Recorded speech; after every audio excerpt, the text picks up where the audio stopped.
Well, I was driving recently and I saw a bumper sticker I have seen numerous times before.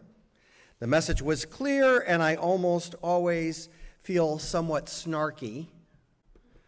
It said, "One nation under God," with the God underlined. I think I know what that's supposed to mean. I think it's supposed to be making the point that there is a God and that everybody should get that there is a God, and that's the most important part of the sentence. I mean, doesn't that seem like the point? Maybe that day I was tired, or maybe I was upset, or maybe I was just caught up in the struggle of the present day political and theological struggles, but honestly, I wanted to scream, "Hey!" The next part of that line is, "indivisible, with liberty and justice for all." Indivisible. Do you know what that means? That means not divisible, not separable into parts, incapable of being divided. That means doing whatever we can to overcome our differences. That means that we are one people with a shared message, and that message is with liberty and justice for all, not just those who buy your very specific, very incomplete theological statement. Because all means even those who don't believe what you believe. All means those who've been placed on the margins in this country since its inception. All means that only all lives will truly matter when Black lives matter.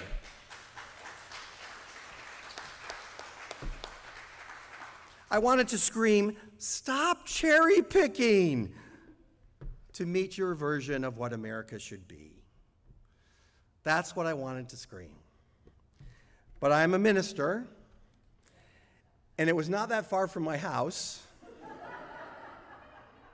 So I thought better of hanging out the window of my Prius and screaming. Bad optics, bad optics.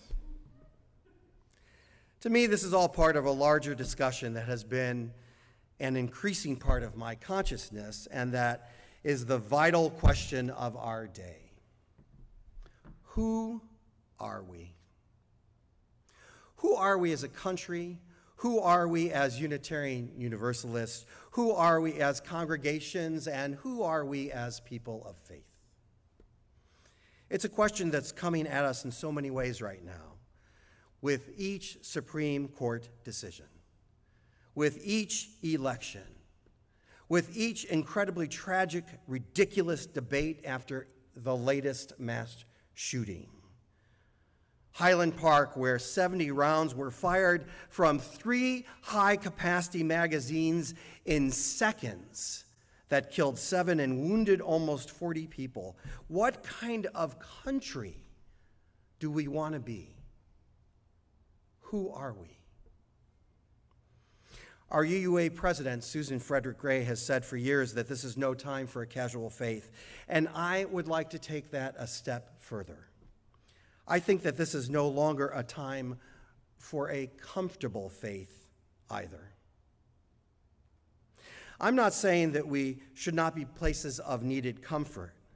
What I'm saying is that with what is going on in the world, we have to decide who we are.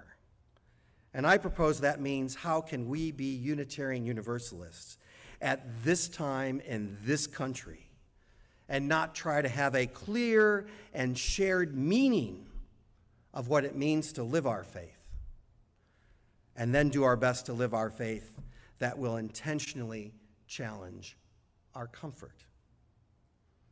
Let me read you something I posted on social media, motivated by this year's General Assembly. I said, "The timing of the bylaw review and the revision for the UUA and the backlash from the fundamentalist right in this country is no coincidence. After years of working so hard to please everyone and offend no one, the time has come for Unitarian Universalism to move on from the 20th century influence of Emersonian individualism to be a clear voice for liberation and moral leadership for the 21st century. For me, this means the following. A clear voice calls for a clearer shared understanding of the shared mission of Unitarian Universalism, not the mission of each individual congregation, but who we are and what we are together. Embracing that shared accountability of our congregational polity by crossing the lines of congregational individualism and exceptionalism in order to share resources and maximize gifts to serve the greater mission to which we are called. Moving beyond our focus on process and intellectual paralysis in our governance to a willingness to try, fail, learn, and try again, understanding that we now live in an uncertain world and an uncertain time with an unknowable future which calls on us to be creative, innovative, and nimble. Put the deepening of relationship in service to the greater good at the center of all we do. We are a non-dogmatic religious community, but being non-dogmatic does not exclude our deep and abiding belief in a living covenant that calls us into an ever-widening and purposeful relationship of sacred beauty. And one more thing. The calling we face is also messy, muddy and rough, as it were. And there will be hard conversations, and there will be tears in the fabric of our relationships, and there will be challenges in finding answers as we sort through what is possible, which means that we have to let go of our perfectionism. It does not serve us. It does not serve the world we wish to be. These are some of the thoughts coming from the GA and the immensity of feelings that I had from the bombardment of the recent Supreme Court decisions, but they are thoughts that have been brewing for a long time, and it certainly feels like now is the time, and we are the ones, because we must be. I know that theological independence has been part of our culture and tradition, but I'm wondering how well our independence has served us.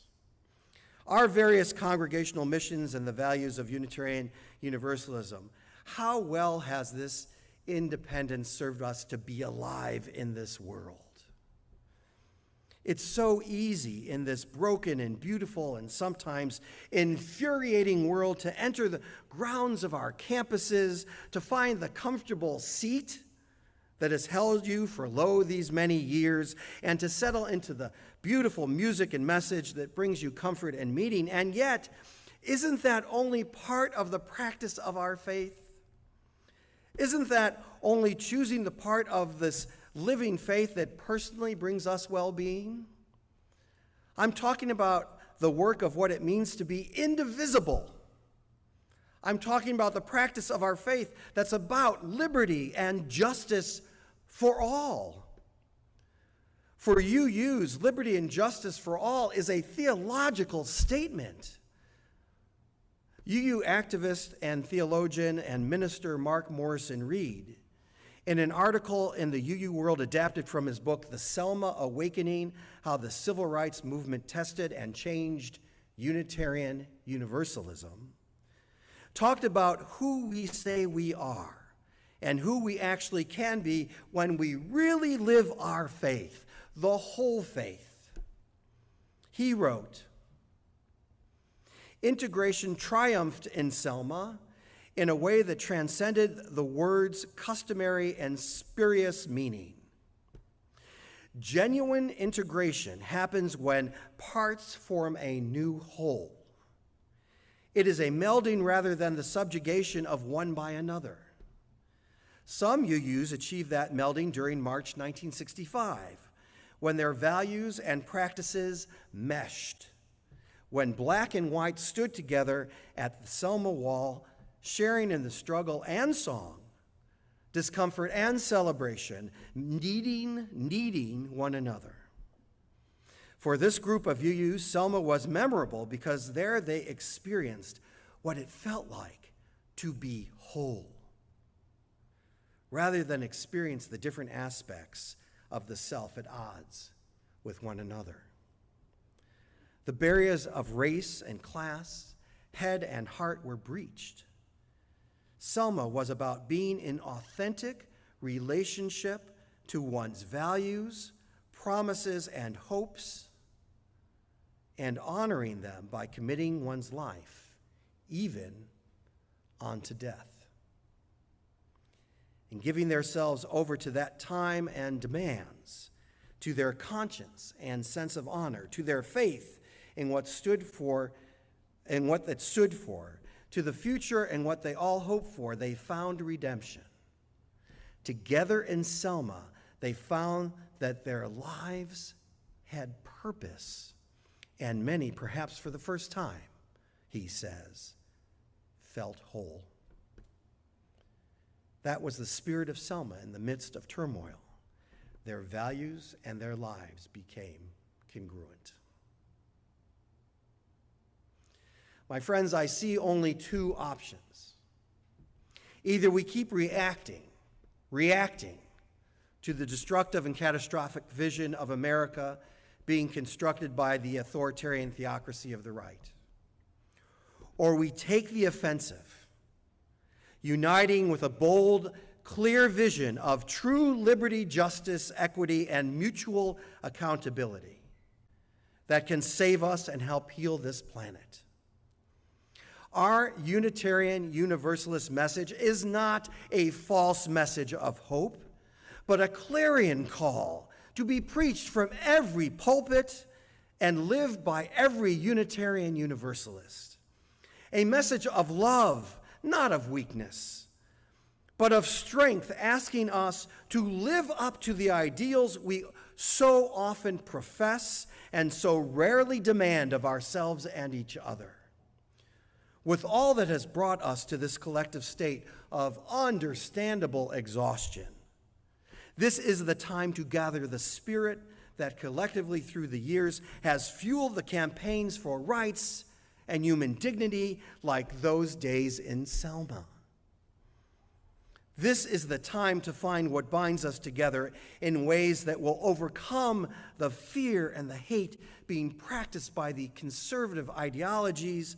And let us not look backwards to debate what Unitarian Universalism has been, but let us look forward and ahead and forge the future of what Unitarian Universalism can be. We are the ones. We have to make these decisions in our congregations and in our hearts about who we are and whether our parts can form a new whole. How are we actually going to practice this faith? In this time, with the challenges in our communities, in this country, and the planet, what comfort are we willing to forego to band together, not as separate entities, but as one faith tradition strengthened by the power of universal love?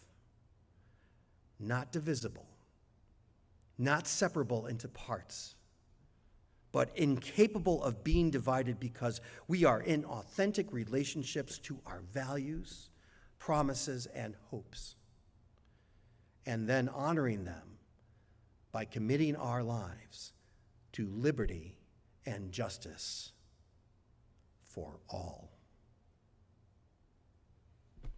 May that be so.